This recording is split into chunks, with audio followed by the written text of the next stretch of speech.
Bismillahirrahmanirrahim.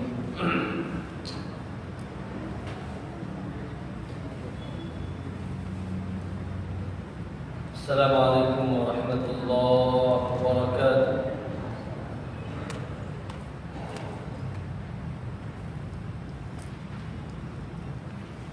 Innal hamdalillah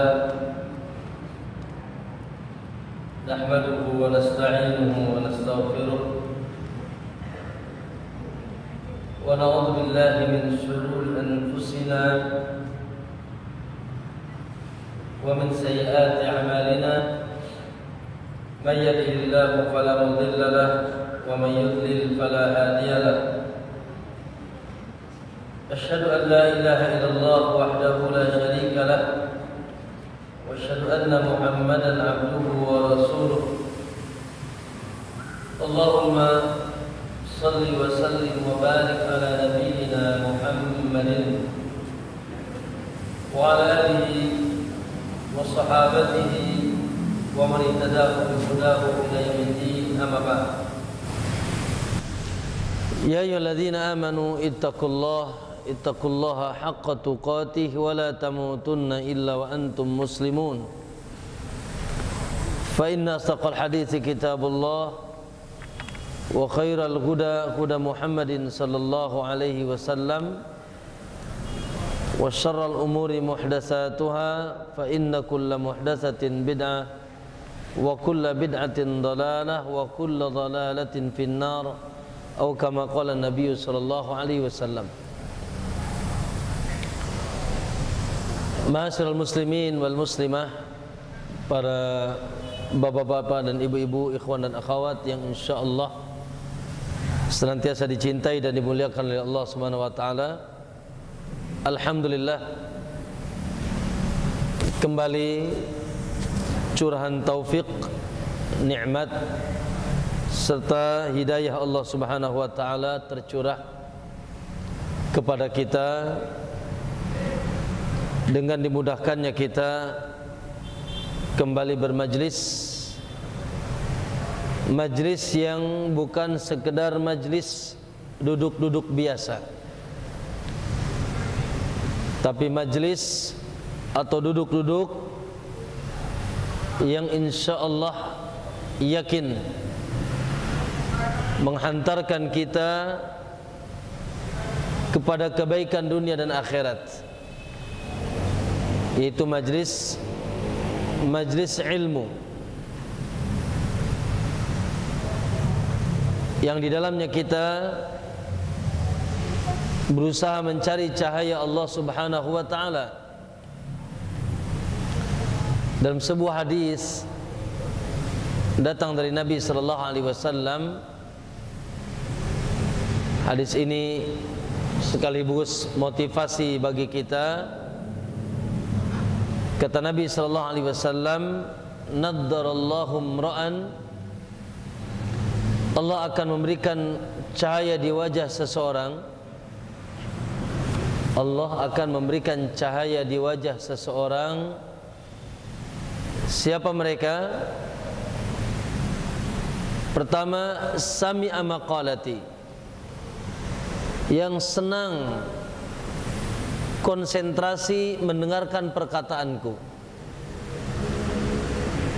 Ya, kata Nabi apa? Allah akan memberikan cahaya di wajah seseorang. Siapa mereka? Pertama, sami'a maqalati, orang yang senang, semangat, konsentrasi mendengarkan perkataanku. Lalu yang kedua, fawa'aha, lalu dia berusaha untuk memahaminya. Ada orang kan dengar asal dengar ya. Kita lewat di jalan pun ada yang baca Quran, dengar sih, tapi asal dengar. Ya.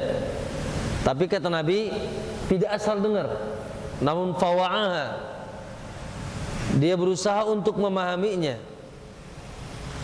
Itu yang kedua. Yang ketiga, wa hafidhaha, lalu dia berusaha untuk menjaganya. Yang ketiga apa? Menjaganya. Baik menjaganya di dada, itu dengan menghafalnya, atau menjaganya di kertas, dia menulis,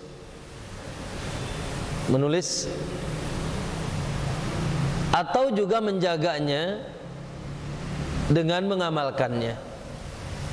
Ini 3 cara menjaga ilmu.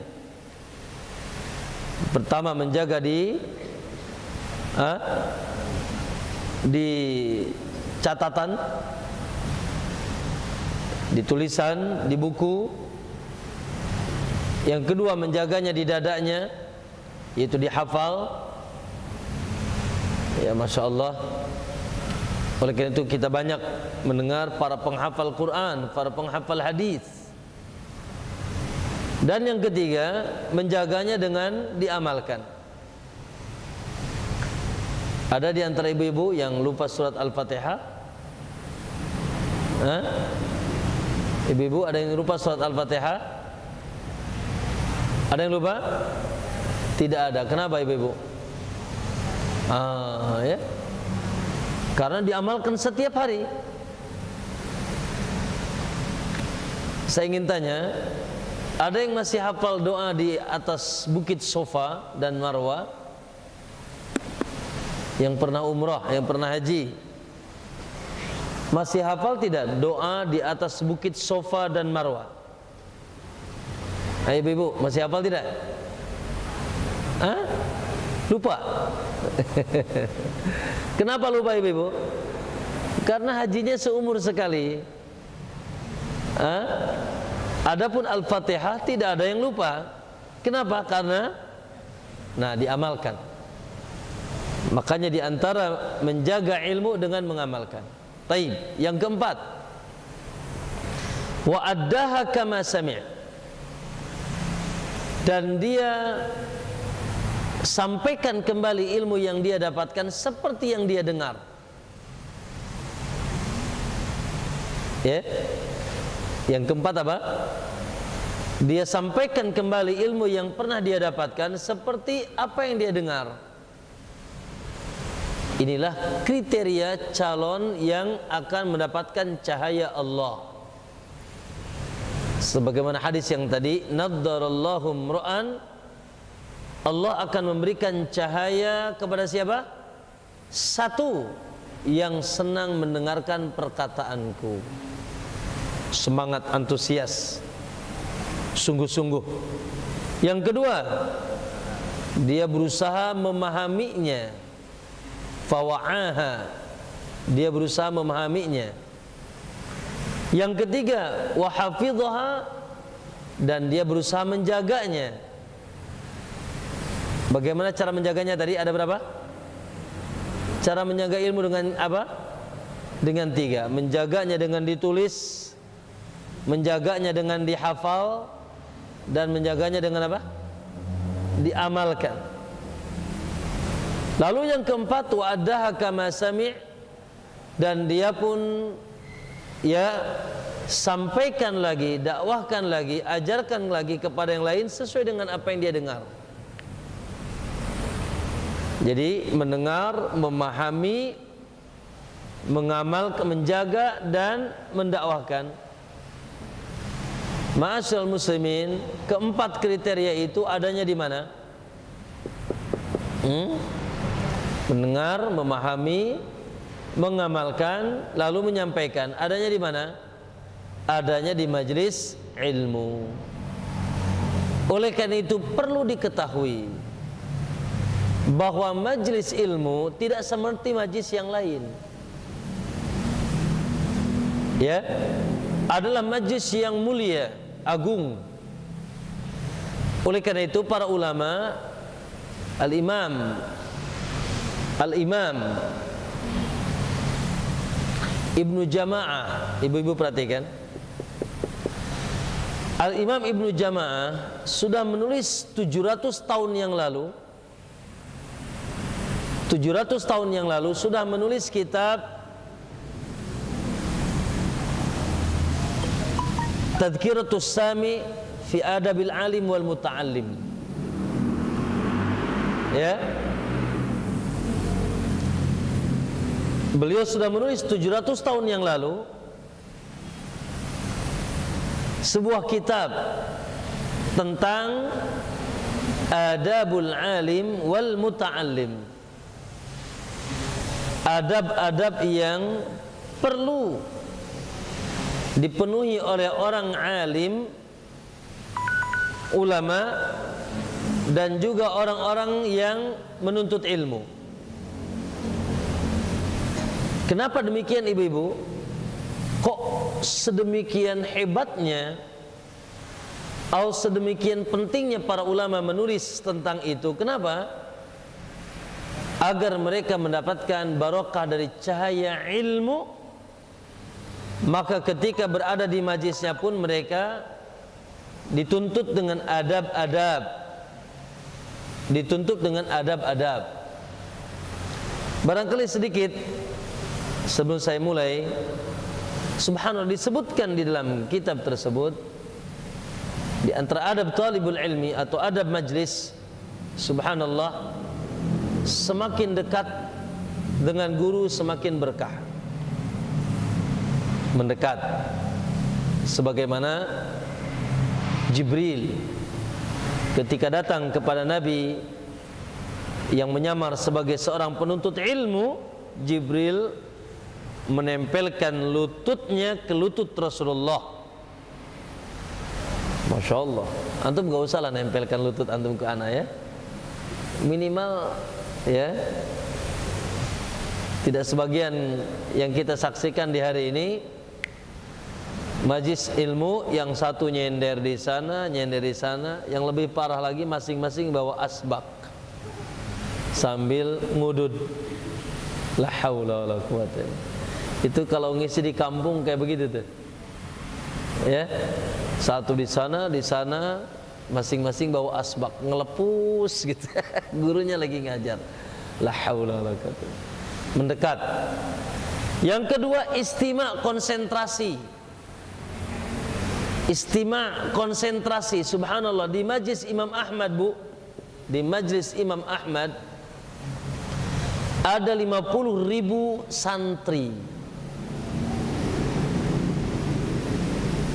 Apalagi di zaman itu belum ada apa? Belum ada speaker, belum ada pengeras suara.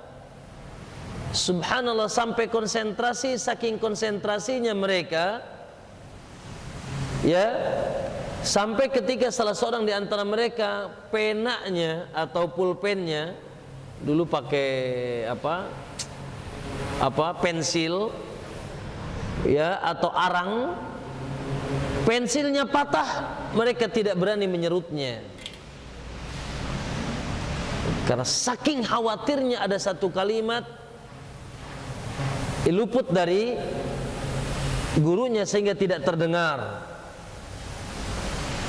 Sekarang Masya Allah, lagi ngaji bukan hanya nyerut pensil, bahkan mainin Facebook, mainin WhatsApp, ya, sehingga mustahil ibu dapat ilmu, karena Allah tidak menciptakan dua hati dalam seorang hamba. Allah tidak akan menciptakan dua hati dalam diri seorang hamba. Ma ja'alallahu li rajulin min qalbaini fi jawfih. Allah tidak menciptakan dua hati dalam jiwa dada seorang hamba. Jadi kalau sedang konsentrasi yang lain, maka akan pudar konsentrasi dari yang lainnya. Maka ibu, ma'asyiral muslimin, jamaah sekalian, nuntut ilmu butuh konsentrasi. Konsentrasi apa konsentrasi? Konsentrasi, fokus. Subhanallah. Makanya para sahabat ketika berhadapan dengan Nabi sallallahu alaihi wasallam, kata Ibnu Mas'ud, ka'anna fi ru'usina thair, seakan-akan di kepala kami ada burung. Bu, Pak, kalau di kepala antum ada burung, antum gerak, burungnya terbang enggak? Begitu kata Ibnu Mas'ud, kami kalau sudah di hadapan Nabi Seakan-akan di kepala kami ada burung. Saking konsentrasinya. Lalu ma'asyiral muslimin, maaf ya, ini barangkali kecuali yang jompo-jompo nih ya. Semoga ibu-ibu belum jompo ya. Naam. Kata beliau, wa alla yastanida 'alal jidar. Dan agar tidak nyender ke tembok. Ini biasanya santri ini Pak. Santri ngaji sambil ngantuk gitu. Makanya doa ngajinya bismika Allahumma amutu wa ahya. Naam. Di antara adab disebutkan alla yastanida 'alal jidar, agar tidak nyender ke tembok. Ini merupakan adab. Ya. Maka ma'asyiral muslimin rahimakumullah, dan adab-adab yang lain. Kemudian ma'asyiral muslimin berikan tempat ya, atau luaskan majlis. Apalagi misalkan majlis kita sih mendingan ya, yang hadir sedikit. Tapi kalau majlisnya banyak, maka Allah katakan dalam surat Al-Mujadilah ayat 11, ya ayyuhalladzina amanu idza qila lakum tafassahu fil majalisi fafsahu yafsahillahu lakum. Wahai orang beriman, apabila dikatakan luaskanlah majlis, luaskanlah bagi orang-orang yang datang setelah kalian, maka salinglah meluaskan. Yafsahillahu lakum, semoga Allah meluaskan urusan kalian. Maka disinilah kenapa ada adab-adab di majlis ilmu, karena memang majlis ilmu bukan sembarang majlis. Majlis ilmu ini adalah majlis yang menghantarkan kita ke taman surga. Sementara surga tidak bisa main-main. Surga didapatkan bukan dengan leha-leha, santai, nyender, sambil tiduran, malas-malasan lah. Ya, fastabiqul khairat. Surga didapatkan dengan berlomba-lomba di atas kebaikan. Dan kebaikan atas seluruh kebaikan, tidak ada kebaikan di alam semesta ini yang menandingi kebaikan ilmu. Oleh karena itu beruntunglah kita yang masih dan terus dimudahkan oleh Allah SWT untuk bermajlis ilmu. Baik, ma'asyiral muslimin rahimakumullah, pembahasan kita dari fikih Al-Wajiz yang ditulis oleh Syekh Abdul Azim Al-Badawi hafizahullah, beliau masih hidup ya, muallif masih hidup, subhanallah ya. Inilah celengan bagi penulisnya. Kitab Al-Wajiz ini kitab yang masyhur dari fikih yang berhaluan kembali kepada sunnah. Namun ibu-ibu, bapak-bapak, untuk memperluas wawasan, ada satu lagi kitab dan sudah diterjemahkan, 4 jilid, yang ditulis oleh Syekh Sayyid Kamal. Judul kitabnya Sahih Fikih Sunnah. Sahih Fikih Sunnah. Ini lebih rinci lagi. Ya, kitab yang ditulis oleh Syekh Sayyid Kamal dari Mesir. Ini lebih rinci. Apa namanya? Sahih Fikih Sunnah. Masya Allah. Ya, di situ disebutkan ya pendapat-pendapat yang kuat dari pendapat para ulama ketika mereka berselisih. Baik. Ikhwati fillah azza wa yakum, bapak-bapak dan ibu-ibu yang dimuliakan Allah Ta'ala, pembahasan yang lalu kita sudah menyelesaikan secara singkat, yaitu perihal menyolatkan mayit dan menguburkan jenazah. Menyolatkan jenazah dan menguburkan jenazah. Baik, dan sedikit masih tersisa pembahasan Lalu setelah pembahasan jenazah ini masuk kepada kitabus siyam, bab puasa. Semoga bisa kita selesaikan sebelum Ramadan. Karena Ramadan sekarang bulan apa nih?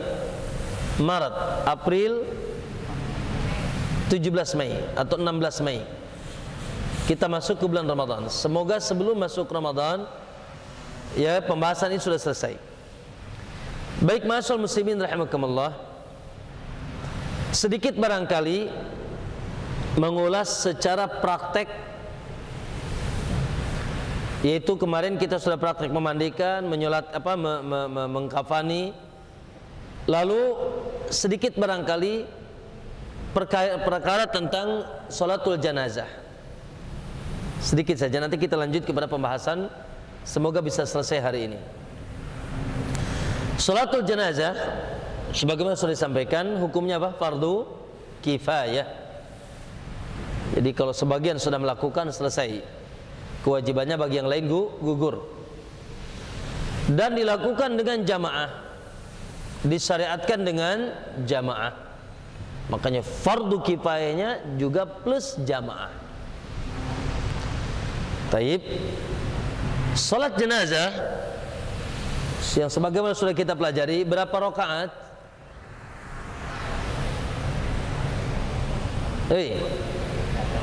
Enggak ada rakaat. Ya. Berapa takbir sudah kita jelaskan. Minimal 4 takbir sampai 9 takbir. Tapi yang masyhur berapa? 4 takbir. Baik. Takbir yang pertama ya, tata caranya ma'asyiral muslim perhatikan. Perkara pertama tentu saja niat, dan niat itu di mana? Di hati. Tidak pernah ada hadis palsu pun tidak ada, apalagi dhaif, apalagi sahih, tentang syariat melafadzkan niat. Maka tidak ada nawaitu somagodin, tidak ada. Atau usalli fardhu al-maghrib, atau usalli nawaitu salat al-janazah, tidak ada. Dan niat itu di hati. Ketika Anda setelah menghadap jenazah mau ngapain tuh? Itulah niat. Niat apa sih niat tuh? Niat itu qasdu syai'i muqtaranan bi fi'lihi. Niat itu adalah kehendak melakukan sesuatu yang langsung dilakukan. Keinginan melakukan sesuatu dan langsung dilakukan. Karena kalau tidak langsung dilakukan namanya azam. Gimana antum akhi? Tahun ini mau haji enggak? Oh iya Ustaz, ana sudah niat haji tahun ini. Bahasanya niat, padahal istilahnya bukan niat, namanya azam. Berazam. Ya, adapun niat adalah langsung dilakukan di hati, tempatnya di hati. Maka tidak perlu lagi kita mengucapkan usolli fardhul maghrib atau nawaitu salat al janazati, tidak ada. Maka niat Ibu ya, niat di mana Ibu? Di hati. Menghadap kiblat. Imam apabila mayitnya laki-laki, posisinya berada di mana? Di kepala. Makmum apabila wanita maka di tengah mendekati dada. Jangan lupa ya, jangan dibalik nih. Terkadang bingung imamnya, udah di mana nih ya?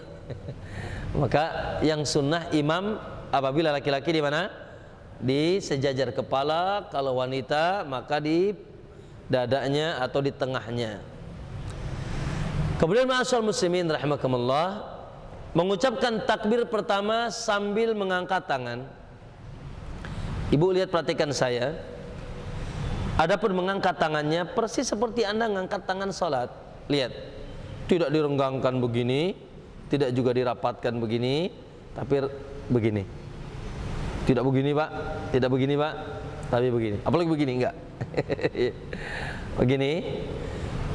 Bagaimana riwayat-riwayat yang sahih, la yadum wa la yufarrij.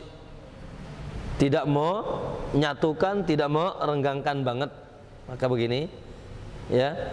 Allah diangkat sejajar pundak,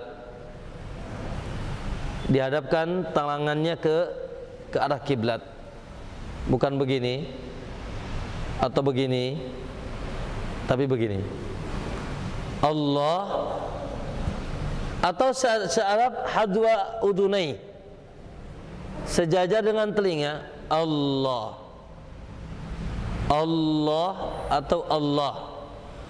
Allahu Akbar, ya, meletakkan tangan kanan di atas tangan kiri seperti salat. Lalu wa wada'ahu ala sadrihi, meletakkannya di dadanya. Bu, Pak, ikhwan, yang sahih meletakkan tangan itu riwayat-riwayat yang sahih di atas dada. Maksudnya di bolangan dadanya di sini. Ya, ada 3 cara, bisa begini atau begini sampai mendekati siku-siku. Artinya bukan begini ya, begini, begini, atau mengikat begini. Jadi ada begini, begini, atau begini. Dan pundaknya dilemesin. Dilemesin. Nah, begini, atau begini, atau begini, diikat. Naam, begitulah riwayat-riwayat yang datang dari Rasulullah SAW. Taib. Sekali lagi, mata menuju tempat sujud atau ke bawah, tidak ke atas, ke kanan, ke kiri. Walaupun salat jenazah tidak ada sujudnya, tapi tetap mata ke bawah, tidak ke atas begini. Ya, karena ada larangan dari Nabi sallallahu alaihi wasallam. Taib, perhatikan. Allahu Akbar. Ya, maka makmum pun mengucapkan Allahu Akbar. Bu, Pak, ikhwan, biasakan baik sholat 5 waktu ataupun jenazah, makmum tidak takbir kecuali seusai imam takbir. Allahu Akbar, Allahu Akbar. Sami Allahu liman hamidah, Rabbana walakal hamd. Allahu Akbar, Allahu Akbar. Kata Nabi, innama ju'ilal imamu liyutamma bih. Imam itu dijadikan untuk diikuti. Fa idza kabbara fakabbiru.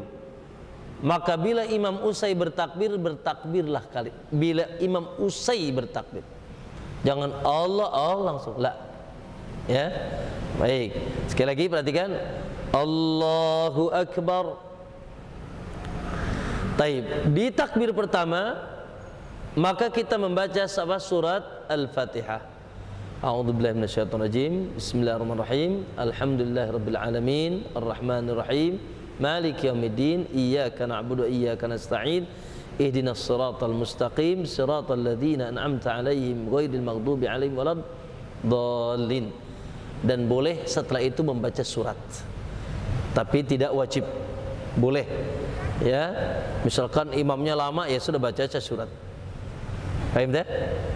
Boleh baca surat, namun tidak disyariatkan mengeraskan suara. Alhamdulillahi rabbil alamin. La. Nanti amin enggak. Ya. Baik imam maupun makmum membaca suara apa? Lirih. Tidak jahar. Sir. Kelas. Ghairil maghdubi alaihim waladdallin. Amin. Kelas. Maka kita kembali. Nah, di sini khilaf para ulama, ibu-ibu perhatikan. Namun fatwa Ibnu Umar dan Ibnu Abbas dan mereka dan beliau berdua ini dan juga sebagian sahabat yang lain, orang yang paling teliti dengan sunnah, mereka mengatakan yarfa'u fi kulli takbirah, mengangkat tangan setiap takbir, walaupun ada khilaf. Bu, Pak, ikhwan, masalah fikih ini tidak lepas dari khilaf. Tapi kita berusaha mencari mana yang lebih dekat kepada sunnah. Maka wallahu alam, saya sampai hari ini lebih tenang dengan pendapat mengangkat tangan setiap takbir. Baik. Ghairil maghdubi alaihim waladdallin. Amin. Allahu Akbar. Makmum Allahu Akbar. Di takbir yang kedua membaca apa ikhwan? Salawat. Salawat yang mana ini? Salawat Ibrahimiyah, sempurna. Ya. Allahumma salli ala Muhammadin wa ala ali Muhammad kama sallaita ala Ibrahim wa ala ali Ibrahim wa barik ala Muhammadin wa ala ali Muhammad kama barakta ala Ibrahim wa ala Ibrahim innaka Hamidum Majid. Atau dengan ada 7 atau 8 riwayat. Ada fil alamina, ada Allahumma salli ala Muhammad, banyak. Ada 8 riwayat. Silakan saja pakai riwayat yang mana. Di antara riwayat yang masyhur, Allahumma salli ala Muhammad wa ala ali Muhammad kama sallaita ala Ibrahim wa ala ali Ibrahim wa barik ala Muhammadin wa ala ali Muhammad kama barakta ala Ibrahim wa ala Ibrahim innaka Hamidum Majid. Khalas. Maka kembali kita takbir, Allahu Akbar. Naam. Setelah itu kita membaca doa. Nah, di takbir yang ketiga inilah khusus doa untuk mayit. Di antara doanya apa ikhwan? Allahumma fir lahu warhamhu wa'afihi wa'fu anhu wakrim nuzulahu wasi' madkhalah waj'alil jannata sawab. Allahumma la tahrimna ajrahu wa la taftinna ba'dahu waghfir lana wa lahu. Allahumma aghsil bil ma'i wa salli wal barad nakihi minal khata' dan seterusnya. Antum bisa menghafal doa-doanya karena enggak bisa dibaca, Pak. Ya. Di antara doanya juga Allahumma fil hayyina wa mayyitina wa syahidina wa ghaibina wa saghirina wa kabirina wa unsana wa dhukrana. Allahumma man ahyaitahu minna fa ahyi 'alal islam wa man tawaffaitahu minna fa ahyi 'alal iman dan seterusnya. Itu nanti antum hafalkan ya. Apa doanya ada di kitab setelah kita lewat. Jadi khusus doa untuk mayit. Taib, setelah usai doa Allahu Akbar, itu kembali mengangkat tangan takbir. Nah, di takbir yang keempat ini sebetulnya tidak ada doa khusus. Sebagian mengatakan, Syekh Utsaimin bilang kalau dia mengucapkan Rabbana atina fid dunya hasanah juga boleh. Atau mengucapkan Allahumma la tahrimna ajrahu wa la taftinna ba'dahu waghfir lana wa lahu wal ikhwanina alladziina sabaquna bil iman wa la tajal. Kalaupun dia diam saja tidak apa-apa. Sebagaimana ibu-ibu, bapak-bapak, kalau antum sholat di Masjidil Haram, Masjid Nabawi atau Makkah, maka setelah takbir yang ketiga, yang keempat, ya, Allahu Akbar, Al-Fatihah, Allahu Akbar, salawat, Allahu Akbar, doa. Takbir yang keempat, Allahu Akbar, Assalamualaikum warahmatullah. Tidak ada jeda kecuali sedikit saja, karena tidak baca apa-apa lagi. Tidak ada baca apa-apa lagi. Walaupun sebagian ulama mengatakan kalaupun dia mau baca silahkan.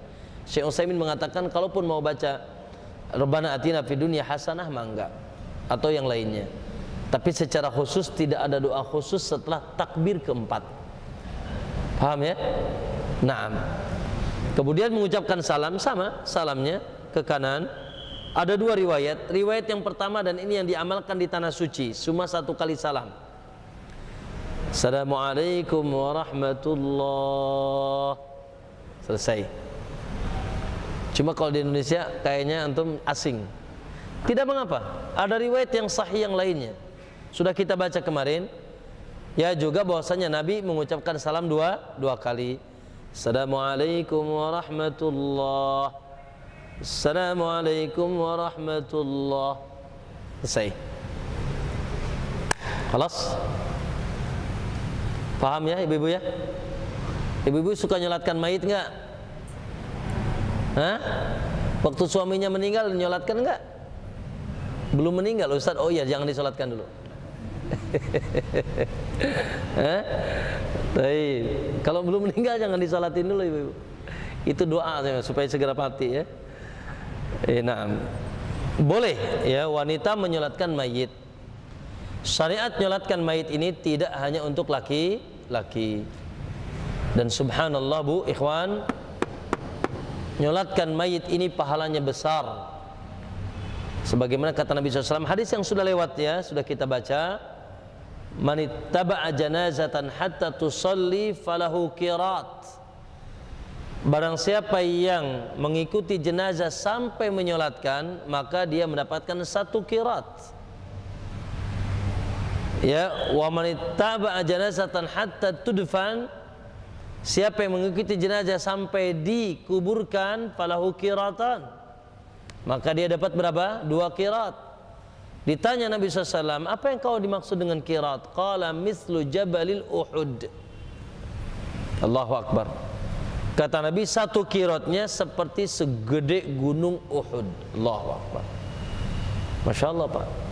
Ya, makanya kalau bisa cari itu informasi di mana ada jenazah, antum datangin, antum salatkan minimal, atau minimal ketika ada yang di kampung antum yang meninggal, masya Allah, jangan sampai tidak menyolatkan.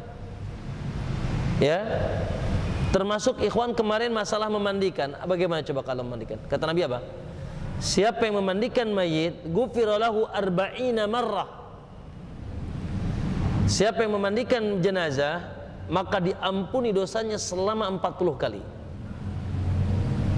Masya Allah, diampuni dosanya 40 kali. Antum melakukan dosa, diampuni lagi oleh Allah. Dan siapa yang mengkafani mayit, kasahullah, Allah akan berikan dia baju, ya, dari sutra halus dan tebal di surga Allah SWT.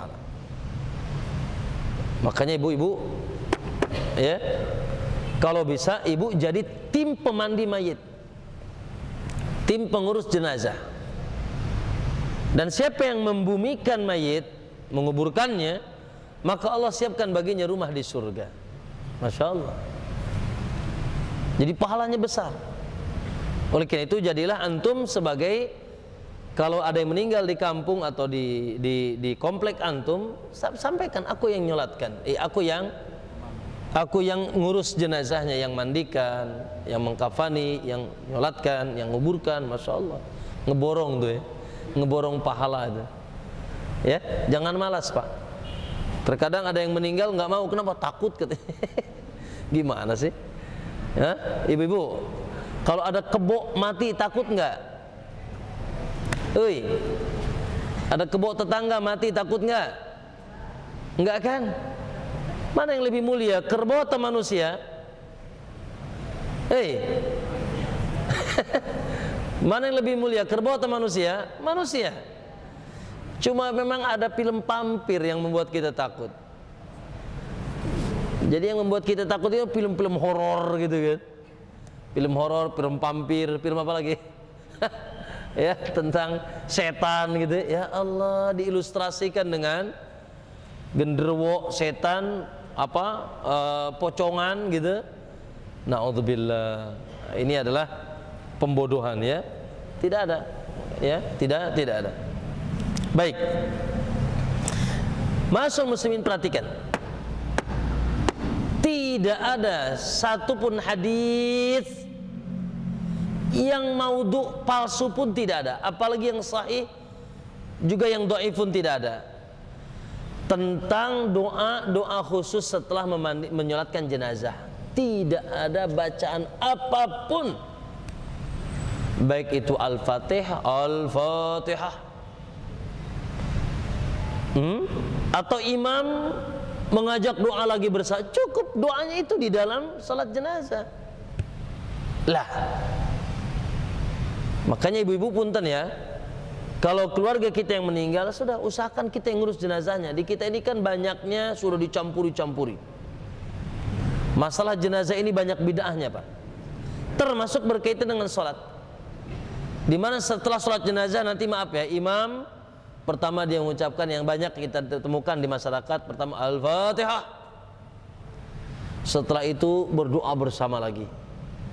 Yang lebih parah lagi, setelah itu kalau di kampung saya di sana, itu imam itu semua makmum suruh bersaksi. Dia bilang apa? Atasyhadu anna hadil janazah khair. Gitu. Apakah kalian bersaksi bahwasanya jenazah ini baik? Baik. Padahal alay, jablay. Padahal yang disolatinya penjahat, tetap aja diucapkan begitu. Atashhadu anna hadhil janazata khair? Ini kata imam, ya. Apakah kalian bersaksi? Atashhadu, apakah kalian bersaksi bahwasanya jenazah ini baik? Dijawab oleh semua di belakang, baik, baik, baik, baik, baik, 3 kali. Ini bid'ah semuanya. Bid'ah. Makanya antum kalau jadi imam selesai sudah. Ya. Ana beberapa kali ditunjuk jadi imam di kampung, sudah ana lakukan itu. Pernah jadi imam jenazah di sini di Pancoran, di masjid, maaf ya saudara-saudara kita. Ya. Nah, saya kebetulan dapat wasiat yang nyolatkan imamnya saya. Ya sudah, di belakangnya kiai-kiai, habib-habib, terserah aja. Setelah sholat jenazah, assalamualaikum, assalamualaikum, saya katakan, ya silakan diangkat. Tidak ada Al-Fatihah, enggak ada. Al-Baqarah, enggak ada. Tidak ada. Doa-doa bersama tidak ada. Lau kana khairan la sabaquna ilaih. Andai kata itu baik nih, saya Nabi mendahului kita. Subhanallah, apakah kita lebih cerdas daripada Nabi? Apakah kita lebih semangat daripada Nabi? La. Ya, semua syariat sudah dicontohkan oleh Nabi SAW. Maka kita dianjurkan hanya ngikut manut, ya. Oleh karena itu ibu perhatikan standar, sekali lagi tidak ada bacaan apapun setelah sholat jenazah. Bahkan diperintahkan disegerakan untuk dibawa ke kuburan. Tambah lagi nanti biasanya maaf ya di tengah masyarakat kita pas ngangkat jenazah, naam, lalu berjalan, jalan pertama Al-Fatihah, jalan kedua Al-Fatihah, langkah ketiga Al-Fatihah, lalu setelah itu la ilaha illallah inna lillah. Ini tidak benar, ya. Ini tidak ada dalil, tidak ada sunnah, contoh dan tuntunan dari Nabi Sallallahu Alaihi Wasallam. Baik ya ibu-ibu ya. Selesai, setelah itu selesai maka dikuburkan. Adapun praktek menguburkan sepertinya kita sulit untuk praktek ya. Namun insya Allah kemarin sudah kita jelaskan juga bahwasanya kuburan itu intinya 2 hikmahnya. Maaf 3. Pertama, memuliakan mayit supaya tidak berserakan begitu saja. Yang kedua, menghindarkan kita dari bau bangkai. Karena bangkai manusia jauh lebih bau daripada bangkai hewan. Kenapa? Karena hewan itu makanannya keumuman satu, Pak. Kalau rumput ya rumput aja, dia nggak makan daging kan? Kalau daging aja, dia nggak makan rumput kan? Iya tak? Manusia, semuanya diambet, semuanya disabet manusia ya. Makan dagingnya dimakan, rumput dimakan, lalapan dimakan, ya, nasi dimakan. Naam. Taib masal muslimin, maka baunya lebih dahsyat daripada bau hewan ketika meninggal. Maka hikmah menguburkan itu yang kedua, selain menjaga kehormatan seorang muslim, juga adalah supaya terhindar kita dari bau. Yang ketiga, hikmah menguburkan itu agar tidak dimakan hewan buas. Agar tidak dimakan hewan buas. Oleh karena itu, itulah standar menguburkan, standar dalamnya. Tidak ada ketentuan dalamnya harus 2 meter, harus 1 meter, tidak ada. Selama dia tertutupi, baunya tidak mencuat keluar dan tidak mudah untuk dikeruk oleh siapa? Oleh hewan buas, maka cukup. Standar di kita juga sudah baik. Ya. Di negeri kita ini kurang lebih 1,5 meter, 1 meter sudah cukup. Itu sudah baik. Yang ada sekitar sekarang kuburan sudah baik. Naam. Kemudian ikhwan, kuburan dibuatkan untuk kuburan 2 di dalamnya. Liang lahat. Kalau lahat itu adalah cembung ke kanan, ke arah kiblat, liang lahat. Antum tahu ya? Ini kuburan, di sini dibuat liang lahat. Untuk dijadikan tempat si mayit berada di sana, di liang lahat. Atau dibuat syak. Tahu syak tidak? Syak itu seperti selokan. Jadi ini bawahnya, maka dibuat selokan. Lubang, apa namanya? parit. Hah? Dibuat parit di tengah. Jadi ada lahad, ada syak. Dua-duanya sunnah, walaupun yang lebih utama lahad. Lubang lahad atau liang lahad. Walaupun syak juga boleh. Ya. Taib. Adapun Nabi, sebagaimana disebutkan bahwasanya Nabi sallallahu alaihi wasallam dibuatkan baginya liang lahad. Ya, Nabi dibuatkan baginya liang lahad. Naam. Anna Nabi sallallahu alaihi wasallam ulhida lahu lahdan. Adapun Nabi dibuatkan bagi Nabi liang lahat. Ini menandakan bahwa yang paling utama liang lahat. Baik, oke ya. Sudah disiapkan kuburannya, Bu. Sesuaikan panjangnya dengan panjang mayit. Ya, lalu disiapkan liang lahatnya. Nasallallahu, semoga Allah ya meluaskan kuburan kita. Karena ini adalah tempat terakhir. Maksud tempat yang pasti akan kita kunjungi, mustahil tidak. Semoga sekali lagi Allah bebaskan kita dari azab kubur. Taib. Oke, setelah selesai kuburan itu dibuat dengan lahat atau syak, ya, maka datangkan ketika mayit sudah tiba di tempat dikuburkan. Maka pertama, tentu saja ada yang bertugas menerima di bawah. An-Nabi sallallahu alaihi wasallam melarang, makruh tidak sampai haram, orang-orang yang menerima di bawah yang tadi malam menggauli istrinya.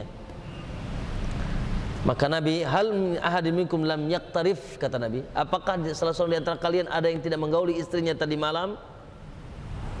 Naam, maka makruh bagi yang menggauli istrinya tadi malam untuk turun ke dalam kuburan. Maka anak atau yang lainnya yang turun ke dalam kuburan yang tadi malam tidak menggauli istrinya. Oke. Lalu setelah itu ma'asyiral muslimin, sunnahnya memasukkan jenazah, maaf ya, misalkan ini lubang, katakan itu kiblat. Itu kiblat, bukan sini ya, itu kiblat. Ya, ini lubang, ini lubang. Ya, ini mayit, ini arah kepala, ini kaki, ini arah kepala, nanti ini kaki, nanti mayit dihadapkan ke sana. Maka sunnahnya memasukkan mayit dari arah kakinya. Jadi bukan dari sini atau dari sini atau dari kepala, tapi dari arah kakinya. Itu yang datang dari sunnah Nabi SAW. Di arah kakinya, lalu dimasukkan, ya, sambil dimasukkan menuju kepada arah kepalanya. Baik. Kemudian awal kali atau ketika memasukkan jenazah, kita disunahkan mengucapkan apa? Bismillah ala millati Rasulillah. Bismillah wa ala millati Rasulillah. Sudah, ini semuanya sudah kita bahas. Ini ngulas saja. Bismillah wa ala millati Rasulillah. Baik. Kemudian ma'asyiral muslimin, dimasukkanlah jenazah ke dalam kuburan, lalu dimiringkan menghadap kiblat. Dimiringkan menghadap kiblat.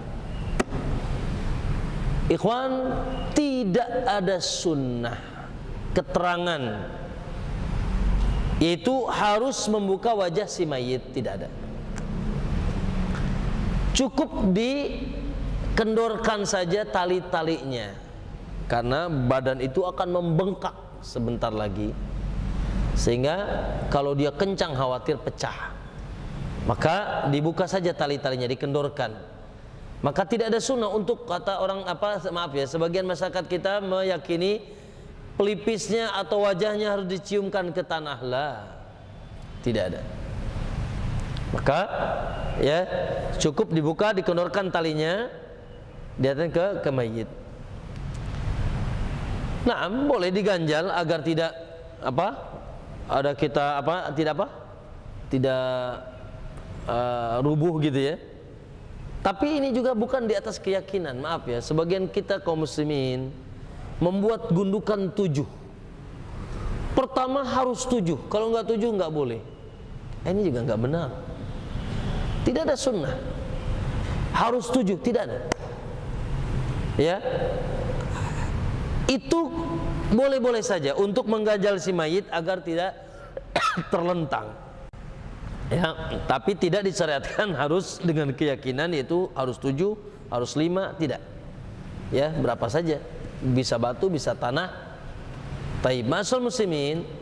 Setelah itu, nah kalau dia lahat, maka seperti yang terjadi di tengah yang biasa kita lihat ya, yaitu ditutup dengan papan atau apa namanya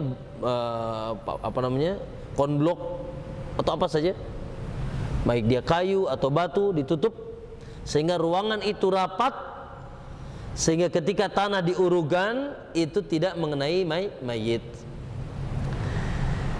Kalau lahatnya berbentuk syak, berbentuk parit, ya, maka si mayit dimasukkan ke parit itu dalam keadaan miring sehingga tetap wajahnya menghadap kiblat, badannya menghadap kiblat. Jadi miring apa namanya, kanan ya, seperti kita tidur gitu, kepalanya di sini, maka dimasukkan. Sebetulnya lebih mudah syak daripada lahat, tapi lebih utama lahat daripada syak. Kalau dia syak atau dia lahat, maka papannya begini. Kalau dia syak, papannya begini di atasnya. Paham? Kebayang nggak Bu? Kebayang Ibu? Kalau lahat, papannya begini nih. Karena dia di ujung, karena dia di pinggir sebelah arah kiblat. Tapi kalau syak, papannya di atas, sehingga mayit di bawah, di parit tersebut. Ya, Bu, Pak, Ikhwan, biasanya syak itu juga bagus digunakan di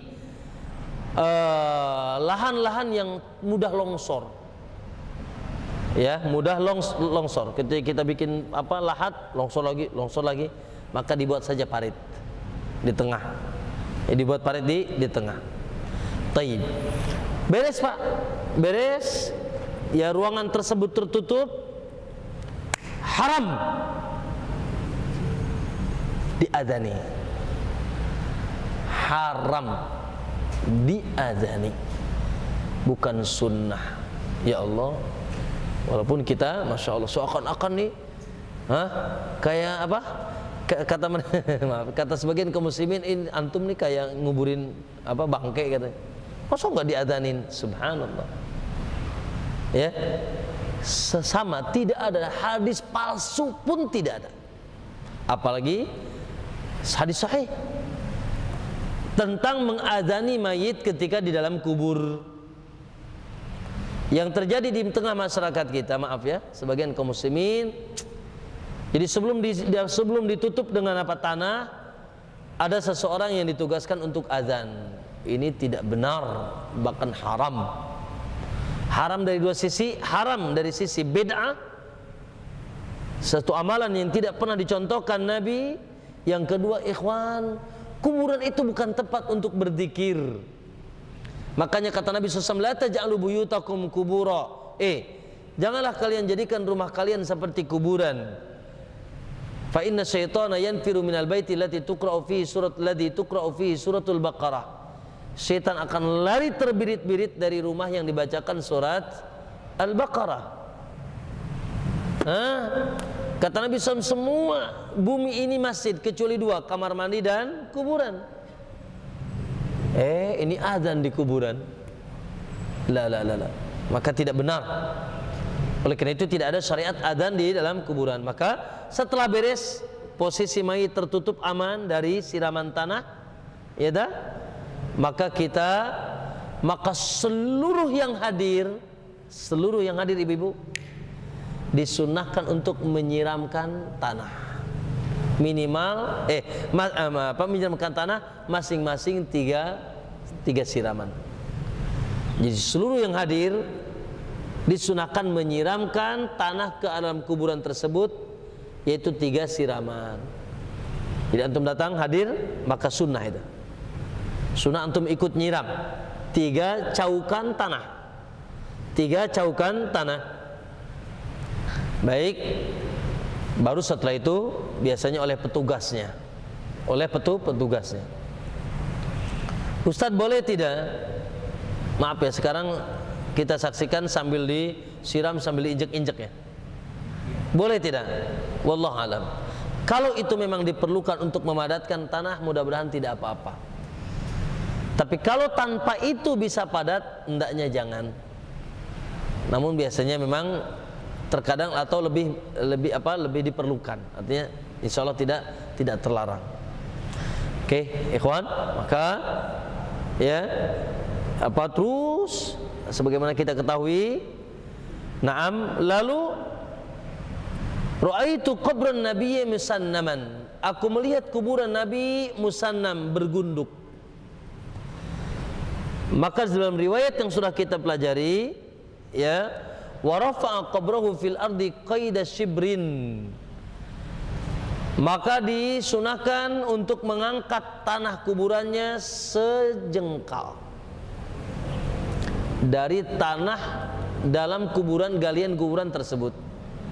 Jadi bu, ikhwan, jamaah, lihat diangkat sejengkal, sejengkal, ya, dan digundukan, bukan begini, bukan segi empat, tapi gunduk begini, musannam, bergunduk. Yang sunahnya bergunduk. Taib ma'asyal muslimin rahimakumullah, itu naam kuburan. Lalu ikhwan, setelah dikuburkan, boleh dan disunahkan disiram air. Nah ini juga penting. Disiram air itu hikmahnya apa? Kata dia ini supaya mayit minum hausan. La. Ibu-ibu jangan, bukan gitu, mayit udah mati, dikasih seember aja tetap aja nggak minum. Bukan. Sebagian kita, maaf bu ya, kalau di kuburan umum tuh banyak yang jualan botol ada air kembang. Naam, ada nggak? Ada ya?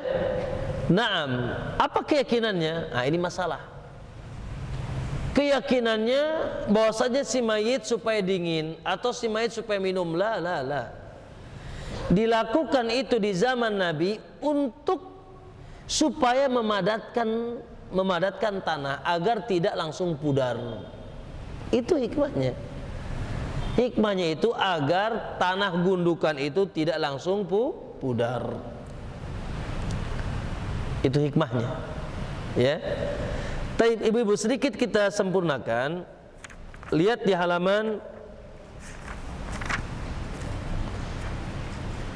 366. Ya. Halaman berapa? Dalam bukunya berbahasa Indonesia 366. Ya. Wa yusannu ba'dal faragh min dafti umur. Beberapa hal yang disunahkan usai pemakaman. Ya. Yang pertama yaitu tadi, yang pertama ayurfa'al qabru 'alal ardi qalilan nahwa shibrin. Diangkat kuburan sedikit, ditinggikan sejengkal. Ya Pak ya. Musannaman. Musannam itu menggunduk. Apa namanya, begini nih Pak. Lihat, perhatikan ke sini, begini. Ya. Qaidu shibrin, makanya coba nanti di searching kuburan Baqi'. Kuburan Ahlus Sunnah, dan yang menguburkannya juga penguburannya di atas sunnah, beginikan, digundukan satu jengkal, ya, sebagaimana hadis yang datang dari Jabir, naam, dalam Sahih Ibnu Hibban, bahwasanya Nabi dibuat baginya layang lahat, lalu dipasangkan batu bata untuk menutup Nabi sallallahu alaihi wasallam, wa rufi'a qabrahu minal ardi nahwa shibrin, dan diangkat kuburannya dari rata tanah, yaitu satu jengkal. Lalu Sufyan mengatakan, aku lihat kuburan Nabi menggunduk seperti punduk onta, musannaman, menggunduk. Oke ya. Yang kedua atau yang ketiga, ayya'lamahu bihajarin aw nahwi, untuk memberikan tanda pada makam dengan batu atau sejenisnya. kasih tanda. Batu, jeger. Berapa batu? Cukup batu. 1. Kalaupun boleh 2, boleh 2. 1 di kepala, di atas. Ibu-ibu kalau nanti main ke Baqi', ke kuburan 10.000 sahabat di Madinah, ibu-ibu akan dapatkan kuburan, jamaah akan dapatkan kuburan, ada yang 1 batunya, ada yang 2 batunya. Apa bedanya? Ada yang batu 1, ada yang batu 2. Naam, dilakukan itu untuk membedakan laki-laki dan wanita. Walaupun ini secara sunnah tidak, namun boleh, tidak mengapa. Kalau untuk menandai ini kuburan laki-laki, ini kuburan wanita. Kalau laki-laki batunya 1 di atas kepalanya, kalau perempuan batunya 2. Ya, maka boleh di sini menggunakan batu atau yang sejenisnya, Pak. Ya, batu, cadas, kayu. Namun ma'asyal muslimin, nanti akan kita sebutkan larangan-larangan. Larangan-larangan di atas kuburan, di antaranya diharamkan menulis apapun. Baik nama si mayit, tanggal lahirnya, apalagi sampai menulis-nulis, ya Allah Pak, di sebagian kuburan, Masya Allah, bahkan sampai ada surat Yasin ditulis. Ini haram. Tidak boleh 1 huruf pun, menulis 1 huruf pun di atas kuburan. Nanti akan kita sebutkan itu, ya. Nah, maka boleh diberikan tanda supaya dikenal, oh ini kuburan dulu ayahku di sini. Dan boleh antum menguburkan orang-orang keluarga sekitarnya di sekitar kuburan antum. Ya. Dan hendaknya kuburannya di tengah kuburan kaum muslimin. Kemudian ma'asyarul muslimin, ya, ini yang tidak kalah penting. Yang keempat, ayyakifa 'alal qabri yad'uhu bitasbit. Agar berdiri, Pak, berdiri di atas kuburannya seusai dikuburkan untuk mendoakan mayit supaya ditetapkan iman. Praktekkan, ini penting nih. Perhatikan semuanya, ini penting. Bu, Pak, ikhwan, setelah menguburkan mayit, beres, Pak, maka antum sunnah menghadap kiblat, mengangkat tangan. Kata Nabi SAW, kana idza faragha min dafnil mayyit, Nabi kalau usai itu ada di halaman berapa? Hadisnya ada di halaman 368. Nabi kalau usai menyolatkan, menguburkan mayit, waqafa alaih, Nabi berdiri di atas kuburannya. Faqala, lalu Nabi mengatakan, istaghfiru li akhikum, mintakanlah ampun kepada Allah untuk saudara kalian, wasaluhu tasbit, wasalulahu tasbit, dan mintakanlah kepada Allah agar dia ditetapkan, maksudnya ditetapkan imannya. Fa innahul ana yus'al, karena sebentar lagi dia akan ditanya. Apa pertanyaannya? Man rabbuk, siapa Rabbmu? Man nabiyuk, siapa nabimu? Ma dinuk, apa agamamu? Itu tes-tes awal di alam kubur. Maka ikhwan, caranya gimana? Caranya perhatikan. Ini kuburannya. Bayangkan ini kuburan dan itu kiblat. Antum berdiri di bawah, di atas kuburan, di samping kuburannya menghadap kiblat. Lalu antum berdoa dengan mengangkat tangan seperti ini. Allahumma ufillahu, Allahumma tsabbithu bil qawli tsabit, atau dengan bahasa antum. Ya Allah, ampuni dia, ya Allah tetapkanlah dia, ya Allah mudahkanlah dia untuk menjawab 2 pertanyaan 2 malaikat. Dengan bahasa kita atau dengan doa yang tadi kita baca ketika salat ya Allahumma fillahu warhamhu wa'afihi wa'fu anhu waqrim nuzulahu wasi', Allahumma ij'al kubrahu raudatan min riyadil jinan wa taj'al kubra rabhan min hufratil niran, dan seterusnya. Bu, Pak, ikhwan, dan dilakukan masing-masing. Tidak amin amin, la, masing-masing. Subhanallah, ya. Dan maaf ya, saya amalkan itu di kampung dan orang-orang pada ngeliatin saya semuanya, seakan-akan asing. Ketika mereka berjamaah doa, saya tidak ikut, karena tidak ada sunnah berjamaah doa di atas kuburan setelah menguburkan. Lalu setelah itu saya berdiri, maju sendiri, saya berdiri mengadakan tangan dan menghadap kiblat. Semuanya pada ngeliatin kita. Seakan-akan kita membawa agama yang baru. Padahal itulah yang sunnah dari Nabi Sallallahu Alaihi Wasallam. Ya, Nabi perintahkan sahabat untuk berdoa, lalu berdoa berdiri, namun dilakukan dengan cara masing-masing, tidak bersama-sama. Ya, tidak dengan secara bersamaan. Kemudian ikhwan rahimakumullah, wa yajuzul julus asna dafni bi qasdi tadhkiril hadirin bil maut. Lihat di halaman yang sama, ya Bu ya, ikhwan. Dan diperbolehkan duduk saat pemakaman dengan maksud mengingatkan hadirin akan kematian, kehidupan, akan kematian dan kehidupan setelah kematian. Oh ya.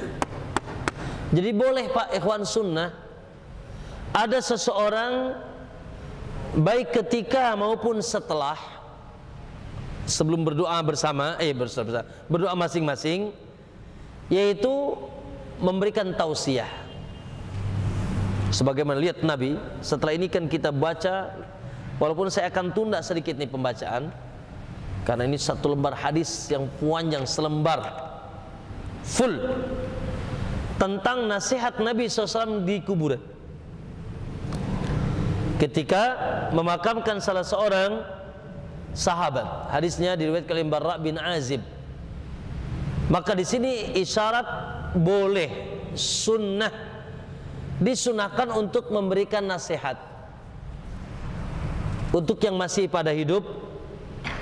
Makanya kata Nabi, jadi ceritanya Nabi SAW, Bu, Pak ikhwan, lihat sedikit ya, mungkin saya ini kan, bahwasanya Nabi SAW ketika datang ke kuburan, kuburan masih digali. Lalu Nabi SAW duduk dan orang yang sekitarnya duduk. Lalu Nabi SAW mengetuk-ngetukan, sambil mengetuk-ngetukan, yaitu tongkatnya, dan menundukkan kepalanya memandang kuburan yang sedang digali. Tiba-tiba Nabi mengangkat kepalanya, sementara pelipisnya sudah penuh basah dengan air mata. Jadi Nabi pas mengangkat kepalanya, wajahnya sudah basah kuyuk dengan air mata. Faqala, maka Nabi mengatakan, limisli hadza fasta'iddu. Untuk hari seperti ini siap-siaplah kalian. Untuk hari seperti ini siap-siaplah kalian. Limisli hadza fasta'iddu. Ya, untuk hari seperti ini siap-siaplah kalian. Wasta'idzu billahi min adzabil qabr. Dan mintalah kalian perlindungan kepada Allah dari adab kubur. Tiga kali Nabi ucapkan. Lalu setelah itu Nabi bercerita, cerita yang sangat panjang. Ibu, kita akhirkan cerita ini karena cerita ini cerita yang berkaitan dengan keimanan. Bagaimana nanti seorang hamba di kuburan akan ditanya oleh para malaikat, oleh dua malaikat. Dan bagaimana kesudahan pertanyaan itu. Kalau bisa menjawab, Masya Allah. Kalau tidak bisa menjawab, inna lillahi wa inna ilaihi raji'un. Bu, Pak ikhwan, kuburan itu tempat singgah pertama.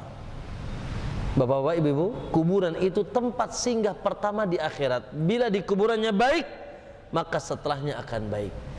Bila di kuburannya buruk, maka ini pertanda setelahnya, na'udzubillah, dominan buruk. Ya, na'am.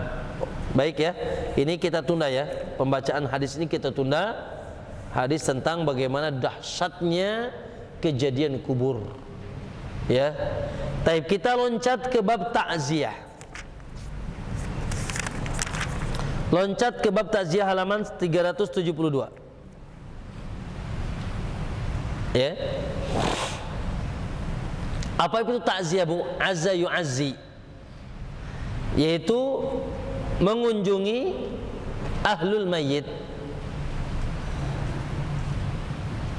Takziah adalah mengunjungi ahli mayyit untuk apa? Menghiburnya, ya, memotivasinya, menasihatinya agar tidak berlarut-larut dalam apa?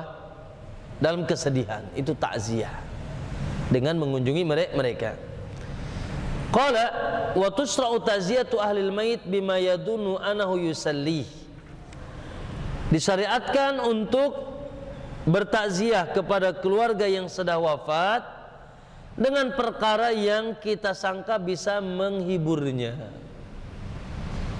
ya, wa yakuffu an min huznihim, dan bisa menghentikan kesedihan mereka, wa yahmiluhum ala ridha was sabr, ya, dan menganjurkan mereka agar ridha dan sabar, ya, agar ridha dan sabar. Taib. Maka ma'asyiral muslimin rahimakumullah, disunahkan takziah bagi yang kaum muslimin sekitarnya, mengunjungi ahli mayit. Untuk apa tujuannya tadi? Untuk menghibur, menasihati, ya, meriangkan. Masya Allah. Ini apa namanya? Datang dari Nabi Sallallahu Alaihi Wasallam. Hanya saja ma'asyiral muslimin, yang disyariatkan bertakziah ini, disyariatkan takziah ini batasan waktunya hanya 3 hari. Hanya 3 hari. Baik. Maka antum datang hari ini, besok datang lagi, besoknya datang lagi. Baik. Maka diizinkan hanya 3 hari saja. Selebihnya tidak ada sunnah dalil dan tidak ada contoh dari Nabi Sallallahu Alaihi Wasallam. Cukup 3 hari untuk memberikan takziah. Dan ahli mayit pun dianjurkan untuk sudah ridho kepada ketentuan Allah. Setelah 3 hari ya sudah aktivitas lagi, yang gojek lagi, yang ke pabrik lagi, dan seterusnya. Ya, maka tidak disyariatkan berlarut-larut dalam kesedihan sehingga seakan-akan tidak ridho dengan ketentuan Allah. Naam, makanya nanti akan diharamkan niyahah. Niyahah itu meratap, ya, meratap.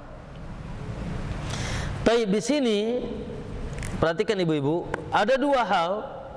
Lihat di halaman 373. Wa yanbaghi istinabu amrayni wa in tataba anas 'alaiha. Dalam urusan takziah harus meninggalkan 2 perkara yang walaupun mayoritas manusia melakukannya. Ada 2 perkara yang dianggap legal atau biasa dilakukan oleh manusia, padahal ini menyelisih sunnah atau bid'ah. Yang pertama, ijtima' li ta'ziyah, yaitu berkumpul-kumpul fi makanin khasin, di tempat khusus, di rumah si mayit atau di kuburannya berkumpul, sengaja berkumpul, ya, berkumpul di rumah si mayit. Jadi di program, yuk, ya, kita datang bareng-bareng berkumpul. La, ya, tidak disyariatkan untuk ijtima' li ta'ziyah, berkumpul-kumpul bareng-bareng di waktu yang sama, ya, untuk berkumpul di rumah si mayit. Maka ini tidak ada sunnah. Yang kedua, ittikhadu ahlil mayit at-ta'am li diyafatil waridina lil aza. Orang yang sedang berduka cita menyediakan makanan untuk orang yang datang, ya. Naam, maka 2 perkara ini terlarang. Bahkan Jarir bin Abdullah Al-Bajali, lihat di halaman di bawah 373, Jarir mengatakan, kunna na'udul ijtima' ila ahlil mayit wa san'it ta'am ba'da dafnihi minan niyahah. Kami menganggap, memasukkan acara kumpul-kumpul dan bikin-bikinan makanan, kumpul-kumpul dan bikin-bikinan makanan di rumah mayit termasuk niyahah, termasuk perbuatan meratap. Meratap yang diharamkan oleh Nabi SAW. Maka Ustaz, kata Ustaz tadi 3 hari. Iya, 3 hari. Ya sudah, antum datang tanpa terprogram harus nanti kumpul bersama-sama. Tapi kalau datang sekaligus bareng ya nggak apa-apa. Maka disunahkan masing-masing ya, masing-masing datang ke rumah mayit, baik siang maupun malam, pagi ataupun sore, tanpa diprogram harus mengumpulkan manusia secara bersama-sama. Yang kedua, yaitu diharamkan juga membuat makanan. Makanya lihat Bu, ini kebalikan apa yang dilakukan oleh sebagian masyarakat kita. Wallahu alam, apakah hadis ini tidak nyampe? Lihat kata Nabi SAW ketika Ja'far meninggal karena terbunuh. Ja'far meninggal karena terbunuh. Maka Nabi mengatakan, isna'u, lihat di halaman 374 di hadis yang pertama. Isna'u li ali Ja'far ta'aman. Masyarakat, buatkan makanan untuk keluarga Ja'far. Masyarakat, buatkan makanan untuk keluarga Ja'far. Fa innahu atahu ma yusgiluhu, karena keluarga Ja'far sedang kedatangan sesuatu yang menyibukkan mereka. Itu kematian Ja'far, suaminya, ayah andanya yang tercinta. Ya Allah Bu, kalau di kita, maaf ya, sudah mah jatuh ketimpa apa? Ketimpa beton. Ketimpa apa? Ketimpa flyover lagi. Subhanallah Pak, kalau di kampung-kampung hari pertama bukan ngurusin mayit, tapi ngurusin bagaimana besok nanti malam banyak yang datang, disiapkan makanan-makanan. Innalillahi musibah. Makanya ikhwan, ibu-ibu, ya maaf ya, budaya yang ada di kita ini budaya yang menyelisihi sunnah dan menyimpang dari jalan yang sah. Kumpul-kumpul sengaja baca ini, baca itu, baca yasin, baca zikir dan sebagainya, lalu membuat makanan. Ini semuanya terlarang dalam agama kita. Lihat, makanya kata Al-Bajali tadi, Jarir Al-Bajali, kami menganggap bahwasanya kumpul-kumpul di rumah si mayit dengan diprogram 1 malam, 2 malam, 3 malam, 4 malam, 5 malam, 7 malam, nanti malam ke hari yang ke-40, malam hari yang 100, malam kali, dan setiap tahun nanti ketemu lagi, ada haul namanya. Haul itu tahunan, ketemu lagi, kumpul-kumpul lagi, dan membuat-buat makanan di rumah si mayit, itu termasuk perbuatan meratap. Maka tinggalkan. Ya tinggalkan ibu-ibu, itu termasuk bid'ah. Kullu bid'atin dalalah wa kullu dalalatin finnar. Yang bid'ah itu sesat tidak ada yang dimasuk surga. Oleh karena itu ibu-ibu, sekarang ibu-ibu yang sudah paham sunnah, Bu, wajib berwasiat. Kata Imam Nawawi, di antara wasiat yang wajib ditekankan adalah wasiat seputar jenazah, agar tidak diperlakukan dengan cara bid'ah. Tulis Pak, nanti kalau aku wafat jangan diadani di kuburan, ya, jangan dibuat tahlilan, jangan dibuat makanan-makanan, dan seterusnya. Ini ya kata Imam Nawawi adalah sangat ditekankan. Maka dua hadis itu, ya, sebagaimana tadi kata Nabi, isna'u li ali Ja'far ta'aman, masyarakat, buatkanlah makanan untuk keluarga Ja'far, karena dia sedang kedatangan sesuatu yang menyibukkan dia. Dibalik oleh masyarakat kita, keluarga Ja'far bikin makanan, karena masyarakat mau datang ke rumah kamu. Lah ini ngebalikan hadis. Nabi perintahnya, masyarakat buatkan makanan untuk keluarga Ja'far, karena keluarga Ja'far akan kedatangan sesuatu yang menyibukkannya, telah kedatangan sesuatu yang menyibukkannya.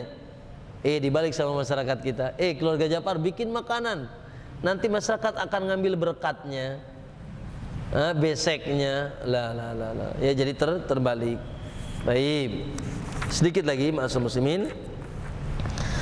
Ma yantafi'u, halaman yang keberapa? Halaman yang ke-374. Ini penting. Hal-hal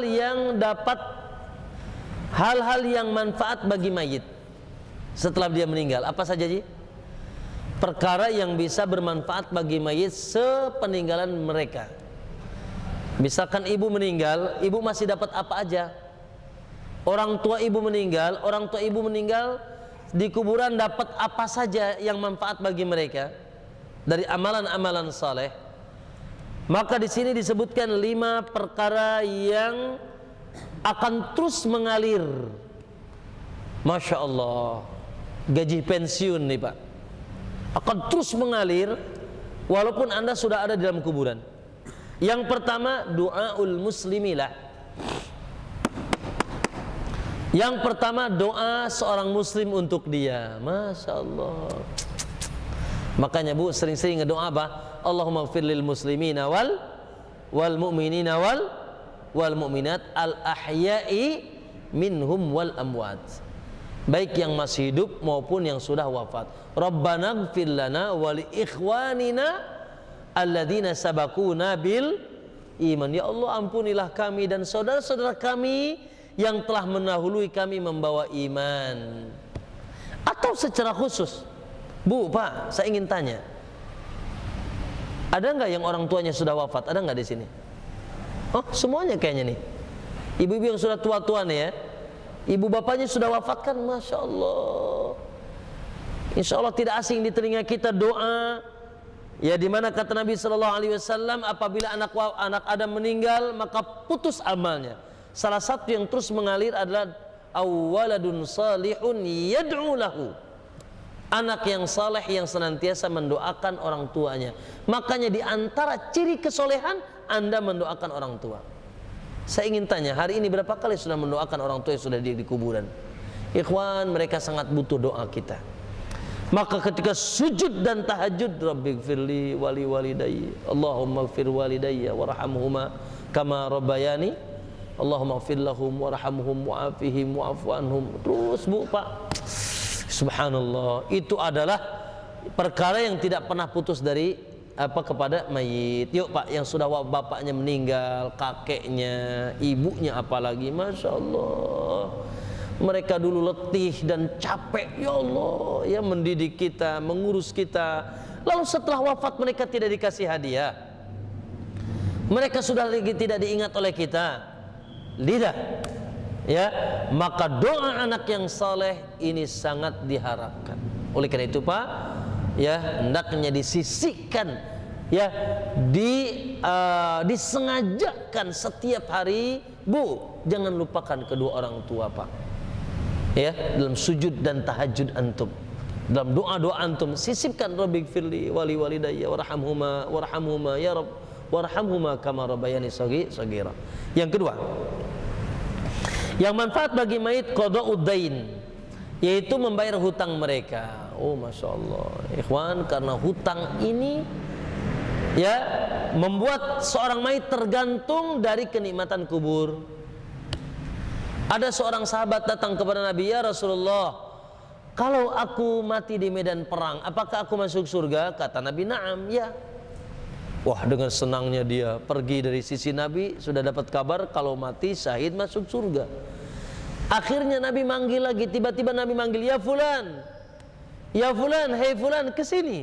Illa dain, kecuali kau bila punya hutang. Sarani Jibrilu anifan, baru saja Jibril ngasih tahu aku, kalaupun antum mati syahid tapi antum punya hutang, maka tergantung tidak langsung mendapatkan nikmat. Maka ma'asal muslimin rahimakumullah, bahkan panas kuburannya dengan hutang antum. Makanya hendaknya Pak, ikhwan, punya wasiat hutang-hutang. Jadi antara wasiat itu wasiat hutang. Kalau antum pun wafat, ya minimal keluarga tahu antum punya hutang. Jangan sampai keluarga tidak tahu antum punya hutang. Dan yang lebih hebat lagi, antum beresin dulu hutang sebelum mati. Kapan mati Pak? Kapan mati antum? Besok. Nah, beresin hutang sekarang, ya. Gitu ya. Maka bereskan hutang. Jangan sampai antum meninggalkan hutang.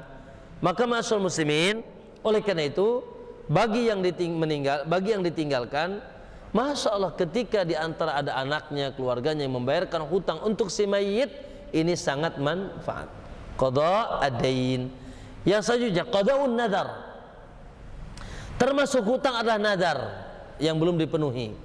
Katakan ibu antum nadar, ya Allah, kalau saya sembuh, atau kayak dia pernah nadar, bila saya A, B dan C, saya ingin berinfak ke sana, atau ingin puasa, atau ingin apa saja, dia bernadar, berjanji, tapi wafat belum ditepati, maka wajib ditepati. Dengan cara apa? Kita membayar nadarnya, ya, membayar nadarnya. Nadar untuk orang tua kita yang sudah meninggal. Makanya seorang, ya, sahabat bertanya kepada Nabi, ya Rasulullah, inna ummi matat wa 'alaiha nadar. Rasul, umiku wafat dan dia masih punya nadar belum dibayar. Qala iqdihi anha, bayarlah nadarnya. Ya, bayarlah nadarnya. Naam. Yang selanjutnya, yang keempat, yaitu apa-apa yang dilakukan oleh anak saleh. Apa-apa yang dilakukan oleh anak saleh. Masya Allah Pak. Makanya Bu, Pak, Ikhwan, usahakan punya anak saleh.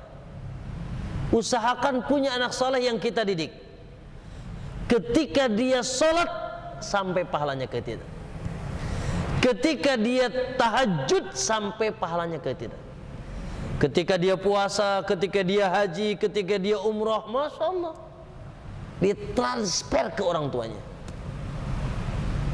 Ya, itu adalah amalan anak soleh, ditransfer ke orang tuanya. Apalagi ketika anak soleh itu menyengaja berdoa untuk orang tuanya, ini lebih mantap lagi. Awaladun salihun yad'u lahu. Ya, lihat kata Allah dalam surat An-Najm ayat 39, lihat di halaman 375 di buku ibu-ibu. Allah katakan wa alaysa lil insani illa ma sa'a. Manusia tidak akan mendapatkan sesuatu kecuali hasil usahanya. Nah, para ulama mengatakan, Nabi mengatakan bahwasanya anak termasuk usaha kita. Makanya Bu, kalau punya anak betul-betul dididik. Dididik jadi apa? Jadi saleh, sehingga dia sholat, dia puasa, dia zakat, dia haji, Masya Allah. Ya, dia beramal saleh, ya, sehingga amal salehnya itu ditransfer pahalanya kepada orang tua. Kemudian ikhwan, yang terakhir di antara yang manfaat bagi orang yang saleh, orang yang meninggal adalah yaitu apa-apa yang ditinggalkan berupa amal jariyah. Ma khalafahu min asari shalihah wa shadaqatun jariyah. Ikhwan, sedekah jariyah. Salah satunya adalah apa? Infak. Masya Allah. Makanya kata Nabi SAW, idza mata ibnu Adam, apabila anak Adam meninggal maka seluruh amalnya selesai kecuali 3. Salah satunya sedekatun jariyah. Makanya disebut jariyah. Apa jariyah itu? Jara yajri, yang artinya mengalir. Maka ibu kalau mau sedekah sekarang apa nunggu mati dulu? Sekarang. Ya, sekarang bersedekah, berinfak. Infak untuk yatim, fuqara, untuk dakwah, untuk masjid, Masya Allah. Termasuk ibu-ibu yang akan mengalir, 1, membangun masjid. Ya, tadi sedekah jariyah. Yang kedua, membangun masjid. Masya Allah ya, luar biasa. Bu, kalau ini siapa yang bangun masjid ini? Siapa yang bangun masjid ini? Katakan si fulana atau si fulan. Maka setiap yang sholat di masjid ini nyampe pahalanya ke si fulan. Masya Allah. Ya, yang kedua ibu, yang ketiga yaitu mengalirkan sungai. Mengalirkan sungai. Masya Allah, sehingga manusia memanfaatkan air sungainya. Masya Allah, itu juga akan menjadi pahala yang mengalir. Yang keempat yaitu menggali sumur. Makanya kalau ada program penggalian sumur untuk kaum muslimin, bergegaslah, karena itu akan menjadi pahala yang terus mengalir. Kemudian itu mewakafkan mushaf. Mewakafkan mushaf. Masya Allah ya. Kita kan misalkan mushaf yang di masjid ini adalah hadiah dari antum atau wakaf dari antum. Masya Allah, setiap orang yang membacanya per hurufnya nyampe ke kita. Mewakafkan mushaf. Ya, mushaf untuk kemudian yang selanjutnya ilmu yang manfaat. Ilmu yang manfaat. Masya Allah, antum ajarkan satu orang sholat, lalu dia sholat, Masya Allah, pahala sholat dia nyampe ke kita. Lalu orang tersebut mengajarkan lagi kepada orang lain sholat, Masya Allah, dia punya murid 1000 katakan, maka 1000 muridnya itu juga nyampe ke kita. Masya Allah. Maka jangan bakhil dengan ilmu kita, karena ilmu yang manfaat juga bisa menjadi bekal untuk kita di negeri akhirat di alam kubur. Itulah Bu jamaah, 5 perkara yang akan terus mengalir ketika kita sudah di kuburan. Pertama apa tadi? Doa seorang muslim. Yang kedua apa? Yang apa? Bayarkan hutang. Yang ketiga apa? Membayarkan nazar. Yang keempat apa? Yaitu anak yang saleh. Doa anak yang saleh. Amalan anak saleh. Yang ketiga yaitu apa-apa yang dahulu dia tinggalkan dari amal saleh, yaitu diantaranya sedekah jariyah, ya, kemudian juga tadi ilmu yang manfaat, kemudian membangun masjid, mewariskan mushaf, ya, membangun pesantren. Masya Allah ya, semoga Allah berikan keikhlasan kepada kita semua. Lanjut sedikit lagi ya, ziaratul kubur. Disunahkan menziarahi kubur, berziarah kubur. Bu jamaah ikhwan, hikmah ziarah kubur ada 2. Sekali lagi perhatikan. Ini penting, jangan sampai terbalik. Hikmah ziarah kubur ada dua. Yang paling pertama dan tujuan utama buat kita, bukan buat mayit. Hikmah tujuan ziarah kubur yang paling pertama buat kita, bukan buat mayit. Apa itu? Kata Nabi SAW, zurul kubur fa innaha yudzakirukumul akhirah. Ziarahilah oleh kalian kuburan karena dia bisa mengingatkan kalian ke negeri akhirat.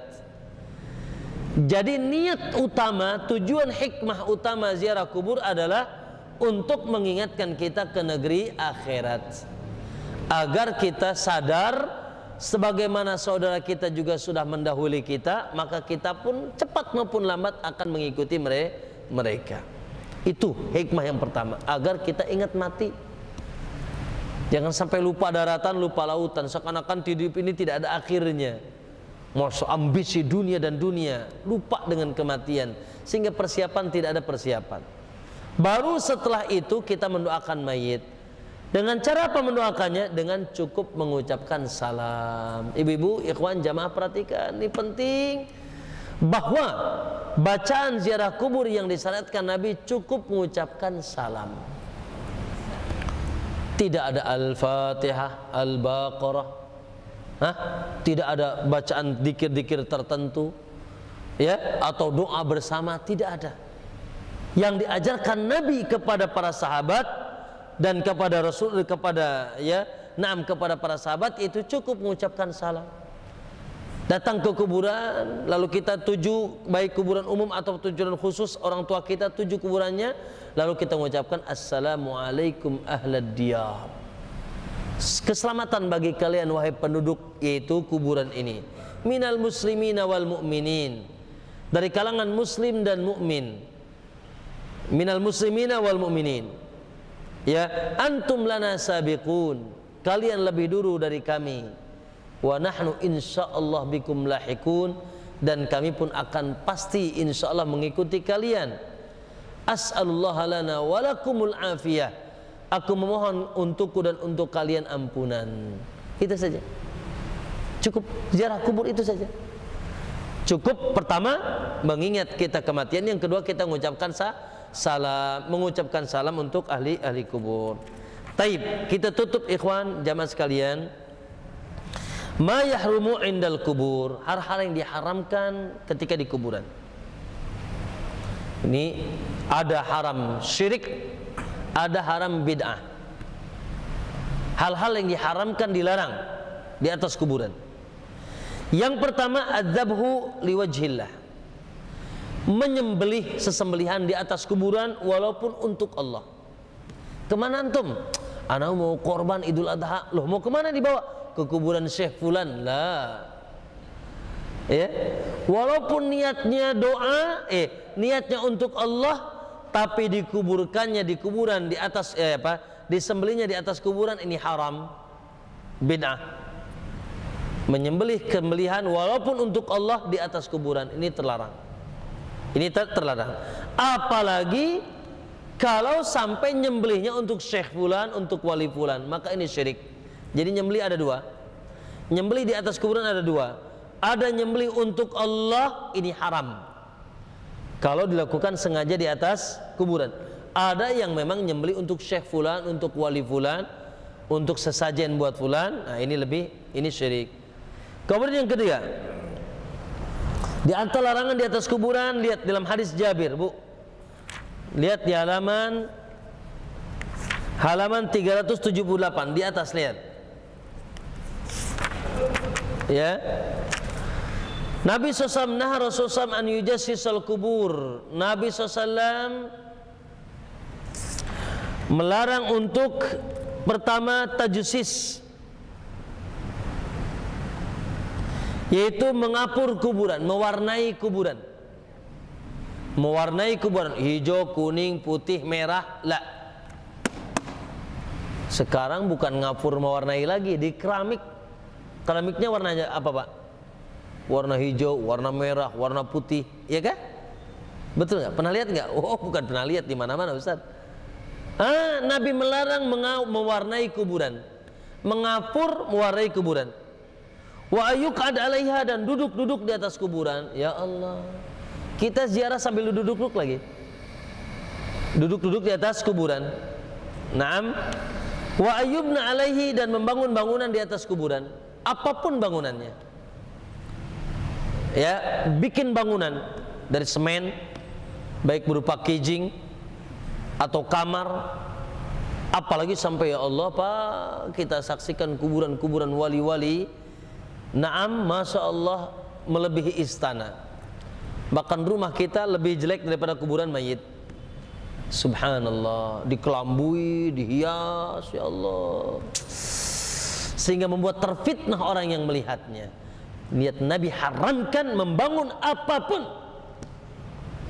Masalahnya ini semuanya sudah dilanggar. Dilarang untuk dikapur, malah di keramik. Dilarang untuk dibangun, malah ditinggikan bangunannya. Wa ayyuzada 'alaihi, dan untuk digundukan dengan lebih. Harusnya 1 jengkal, Masya Allah dia tambah. Digundukan dengan tambahan. Wa ayyuktab 'alaihi, dan dilarang untuk menulis apapun di atas kuburan. Telah wafat tanggal sekian, la. Nama fulan bin fulan, la. Ya, Nabi melarang tulisan apapun di atas kuburan. Suka lihat akhi? Suka lihat enggak? Oh, bukan suka, sering Ustaz. Berarti subhanallah, lihat Pak Bu, Masya Allah, miskin. Apa yang dilarang Nabi dilakukan. Tapi kalau hadis ini dibacakan kepada mereka, ente Wahabi. Langsung aja ngecap kita Wahabi, innalillahi. Padahal ini sabda dan perkataan Nabi sallallahu alaihi wasallam. Ya, Nabi melarang apa? Mengapur kuburan, mewarnai kuburan, duduk-duduk di atasnya, membangun bangunan di atasnya, menambah gundukan lebih dari 1 jengkal, dan menulis tulisan di atas kuburan. Lanjut. Yang ke-7 dan ke-8 yaitu as-salatu ilaiha, salat ngadep kuburan. Ngadep kuburan, Pak. Makanya hati-hati Pak, ya Allah, ini juga banyak dilanggar. Kita dapatkan masjid-masjid arah kiblatnya kuburan. Bahkan di tempat pengimaman, walaupun di luar tembok, sujud kita ngadep kuburan. Maka pastikan ibu-ibu, ketika ibu datang ke sebuah masjid, pastikan tidak ada kuburan. Karena Nabi mengatakan, lihat, la tusallu ilal kubur. Lihat hadisnya. Di halaman berapa itu? Loh, di halaman 378. Lihat, G. La tusallu ilal kubur. Janganlah kalian salat menghadap kuburan. Subhanallah. Betapa banyak dari ini masjid-masjid yang wakafnya dikuburkan persis di hadapan kiblat, atau kuburan umum di hadapan kiblat. Maka ini tidak benar. Nabi haramkan itu, ya. La tusalli kubur. As-salatu indaha walau bidun istiqbal, atau salat di sekitar kuburan. Bu, Pak, ikhwan, antum datang ke kuburan lalu antum salat di sana. Salat yang ada sujud dan rukuknya. Adapun tidak keburu salat jenazah, itu ada sunnahnya. Kalau antum misalkan, maaf ya, naudzubillah, misalkan ayah antum wafat di satu negeri, di satu kota, lalu antum pulang kampung untuk mengejar, barangkali masih bisa menyolatkan, pas datang sudah disolatkan, maaf, sudah dikuburkan, maka disyariatkan boleh untuk menyolatkan mayit di atas kuburan, solat tanpa sujud dan rukuk. Adapun solat yang bersujud dan rukuk diharamkan, ya, solat di sekitar kuburan. Nah, karena Nabi mengatakan al-ardu, semua daerah bumi itu adalah masjid, boleh dipakai ibadah, ilal maqbarati wal hammam, kecuali kuburan dan kamar mandi. Kemudian yang selanjutnya, binaul masajidi 'alaiha. Masa ini lebih parah lagi, bikin masjid di atasnya. Bikin, membuat bangunan ibadah, bangunan untuk ibadah di atas kuburan. Na'udzubillah. Ini justru dilaknat oleh Allah SWT. Lihat kata Nabi dalam hadis Aisyah, laknatullahi alal yahudi wan nasara, Allah melaknat Yahudi dan Nasrani, ittakhadhu kubur anbiya'i masajid, mereka telah menjadikan kuburan-kuburan nabi mereka masjid. Allahu Akbar. Pak, Bu, itu nabi, gimana orang soleh, gimana wali? Nabi aja diharamkan kuburannya dibangun lalu dijadikan tempat ibadah. Ya Allah, kita dapatkan Pak, kita mendapatkan kuburan Syuaib, ya kuburan para nabi dibangun dan orang sholat di sana. Ini tidak, ini diharamkan. Ini diharamkan. Yang ke-10 yaitu ittikhaduha aidan. Dijadikan kuburan itu tempat yang rutin didatangi di waktu yang ditentukan. Kapan nih Pak datang ke kuburan, kapan? Oh nanti bulan Maulid. Kapan? Bulan Rajab. Kapan? Nanti Idul Adha, Idul Fitri. Dijadikan kuburan tempat yang dikunjungi secara rutin dalam waktu yang ditentukan. Ini bid'ah. Makanya Nabi pernah mengatakan, wala taj'al qabri 'idan. Ya Allah, janganlah kau jadikan kuburanku 'id. 'Id itu tempat tempat yang berulang-ulang dikunjungi di waktu yang ditentukan. Pak Bu, boleh nggak ziarah kubur? Oh iya, boleh nggak ziarah kubur? Boleh. Kapan? Ya kapan-kapan terserah. Besok, lusa, tahun depan, silakan. Adapun merutinkan, pokoknya setiap malam Jumat, setiap bulan Rajab, setiap Idul Fitri, setiap Idul Adha, ini bid'ah. Dilarang Nabi SAW menjadikan kuburan sebagai tempat yang berulang-ulang dalam waktu yang ditentukan. Kemudian yang ke-11 as-safaru ilaiha, menyengajak melayah-mayah perjalanan untuk mendatangi kuburan, sewa bis, apalagi sebelumnya adalah tabungan, ya, bayar sewa bis, tinggalkan keluarga seminggu di jalan untuk mendatangi kuburan-kuburan tertentu. Kata Nabi, la tusaddur rihal, jangan memayah-mayah perjalanan kecuali ketiga masjid. Masjid ini, Masjid Haram dan Masjid Aqsa. Silahkan anta sewa rumah, ente keluarkan dana, ya, sewa mobil, naik pesawat jauh seminggu, tinggalkan keluarga untuk datang ke tiga masjid, itu boleh. Adapun melakukan itu untuk datang ke kuburan, haram, tidak boleh. Tidak boleh. Yang terakhir iqadus suruj, yaitu membawa lampu menerangi kuburan, sengaja ya menerangkan lampu, baik lampu cempor atau listrik atau apa saja, ya, dikhususkan di kuburan tertentu, ini haram. Nabi katakan, wa alla yutakhadha 'alaiha bisuruj. Kata Nabi, janganlah sekali-kali kalian membawa lampu atau menerangi kuburan. Diharamkan. Ya Allah, ini semuanya dilanggar enggak nih? Semuanya sudah dilanggar, ya. Na'udzubillah. Siapa yang melanggarnya? Kaum muslimin. Ya, kaum muslimin. Barakallahu fikum. Ikhwan, itulah dan maaf di sini yang terakhir, kasra idhamiha, memecahkan atau mematahkan tulang mayit. Mematahkan tulang mayit ini juga dilarang.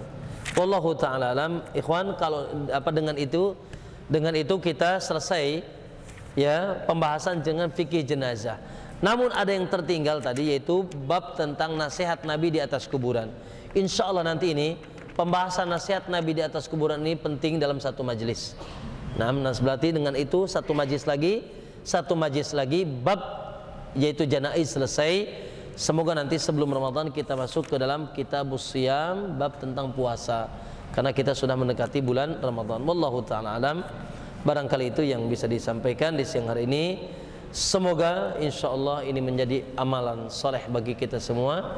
Semoga Allah mensucikan hati kita, menerima amal soleh kita di hari ini, mengangkat derajat kita dan mengampuni dosa kita, dan semoga Allah menganugerahkan kita husnul khatimah dan kita dikumpulkan di surga Allah Subhanahu wa taala. Wallahu taala alam.